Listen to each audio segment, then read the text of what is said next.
en début d'hiver dernier. Un Santa Rose et non partant, on ne l'a pas dit, mais il ne faut pas l'oublier, ce numéro 5 et non partant. Anzi Deliar, c'est une petite course de rentrée. Venosque du Minel, c'est pareil, et certainement pas encore à 100%, donc il va falloir charger. Adélia de Mélodie, pourquoi pas. Adélia de Mélodie, Team Job. Surprise, Team Job. Et Going for Goldzaz, non? Tout à fait. À mon avis, c'est les trois chauds derrière ces deux-là, pour essayer de faire la bonne combinaison, pas du quintet, puisque ce n'est plus le quintet, il est passé. Voilà, Björn Goop, le partenaire de ce numéro 14, Going for Goldzaz, qui va tenter de faire mieux que l'an dernier où il était deuxième de cette course. C'est vrai qu'au niveau résultat brut, on pourrait être un petit peu déçu de ses derniers résultats. Mais notons que sa dernière course n'est pas mauvaise sur les l'hippodrome d'Anguin malgré sa disqualification. Berthaud de Nacre, trotteur bien connu à ce niveau, il est assez abandonné.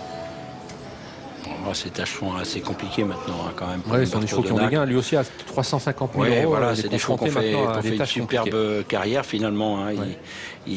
C'est-à-dire qu'ils sont tout le temps là, ils courent tout le temps, donc ils arrivent à un plafond de gain qui commence à être dur pour le niveau où ils sont, quoi.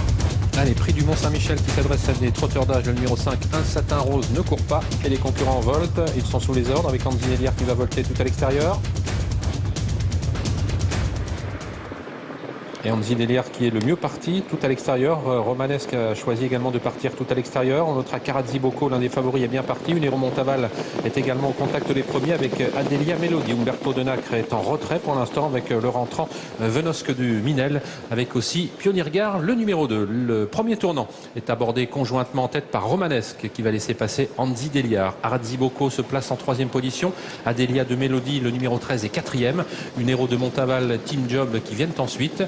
Alors Kakayama trotte à mi-peloton légèrement à l'extérieur. Alexis a choisi lui le chemin de la corde à mi-peloton également.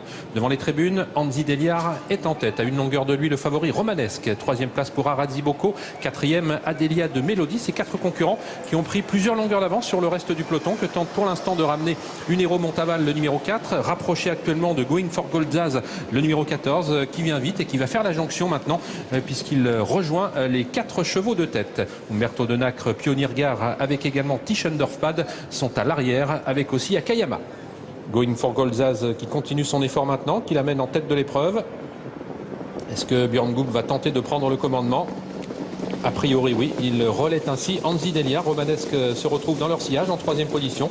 Il a le bon parcours, le parcours caché qui lui sied à merveille. Quatrième place pour Carazzi Bocco, un peu brillant, alors que les concurrents sont désormais à 1500 mètres de l'arrivée. On est allé très vite dans les 500 mètres de la descente, moins de 8. Anzi Deliar qui reprend le meilleur désormais face à Going for Goldzaz qui a été repris par Björn Goop. Romanesque reste troisième. Carazzi Bocco occupe la même place, quatrième, suivi par Adélia de Mélodie et Unero Montaval. Et les autres sont en retrait avec le numéro 1.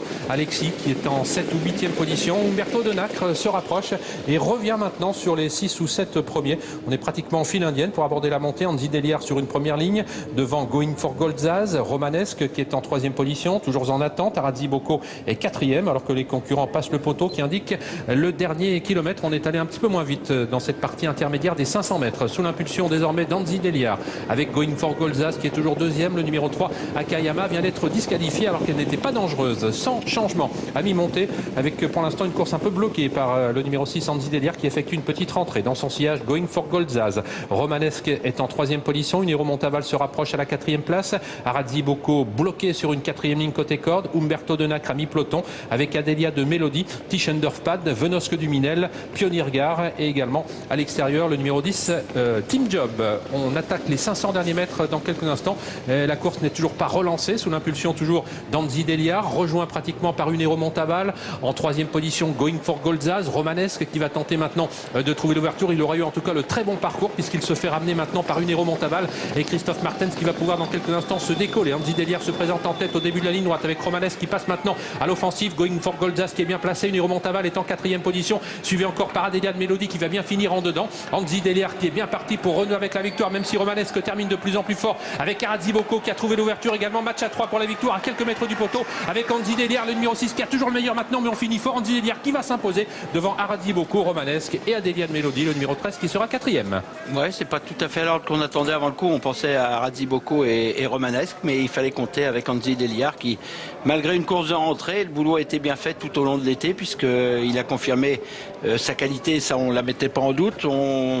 sa forme était plus mise à caution et finalement sa forme était bonne puisque de bout en bout il s'est imposé et relativement facilement quand même malgré tout pour un cheval qui rentrait. Je trouve que la performance est très bonne.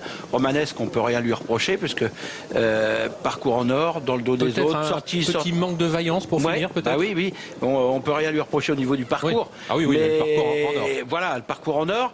Par contre, la finition, il manque un petit quelque chose parce qu'on s'attendait, sorti de dernier tournant, à venir et transpercer tout le monde, quoi. Un petit peu déçu, je pense que Christophe doit être déçu et Vincent aussi, bien sûr, et on peut rien reprocher, ni pour le parcours, ni pour la fin de course, à ce numéro 7 qu'on attendait avant le coup, à Razzi Bocco, qui a confirmé ce qu'on attendait de lui et qui était battu l'autre jour par Romanesque et qui l'a battu aujourd'hui. Akayama a fait la faute en montant. Ouais, Adélia Mélodie qui fait sa course encore puisqu'elle est 4e. C'est vraiment une chic jument, Anzi Deliart, donc qui, malgré le handicap d'une rentrée, a pu renouer aujourd'hui avec la victoire. Il est en train de se forger un très joli palmarès, cet Anzi Deliart. C'est sa 10e victoire aujourd'hui. Ah, il s'entend très bien avec Romain Derieux. Il a bloqué la course en montant. La finale des 4 ans, en montant, il va pas très vite. Là, Romain pose un peu la cravache en disant, dis-donc, petit gars, maintenant, il faut que tu te retendes un petit peu. On a été tranquille, tu trottes gros, tu fais le beau. Maintenant, il va falloir... La fin de course va être un peu plus difficile. Unero Montaval a essayé de faire quelque chose. Sorti de dernier tournant, on a vu que ça commençait à être un petit peu difficile. C'est là que Romanesque est sorti de son dos.